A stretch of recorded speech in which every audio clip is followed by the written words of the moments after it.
kakaibang sayaw na naman ang ating nakikita mula sa tahanan ng pinakamalalakas na rehiyon. Oo, ito yung tipo na 6 episodes na tayo dito eh. 22 minutes tayo nung huling nag-time check. Oh, tapos ito yung 25. tipo na titira lang ng free throw pero bukas pa ng hapon mapapanood kung anong mangyayari. Grabe, ano na to, pang-apat na Lord na ito at ang ganda na naman ng pinapakitang pag-manage o pag-angat talaga ni King Kong sa mga minion waves ng Onyx. Mukhang gusto na nga simulan ng TNC ang laban.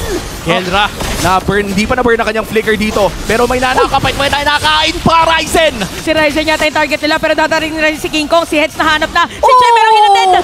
Hatid sa inyo ni Jem. Pero sa Atred meron passive pero hindi naaabot yun. Kasi makukuha siya na escalera habang si Ryzen kalahati ng buhay. Ito na naman si King Kong nasa may middle para gusto pang tapusin. Endable na ba? Para kay King Kong, si Heads ay tumatakbo lang! At dahil dyan, wala nang aabot para sa mga players na TNC.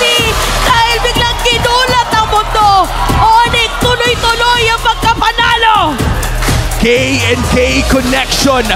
Si Kelra ang pain at tinapos ni King Kong. Ibang klase ang naging sagot o kung papaano talaga dinaan sa mga macro o dun sa mga napaka-crucial na late game decisions ng Onyx yung laban natin doon.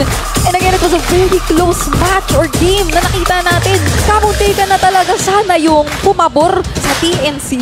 At napakaraming mga almost na moments kung iisipin mo. Pero yung kanina pa natin sinasabi na yung mga minions sobrang angat. Yun pala ang magiging problema mamaya. Yun pala yung pinakagusto nilang gawin.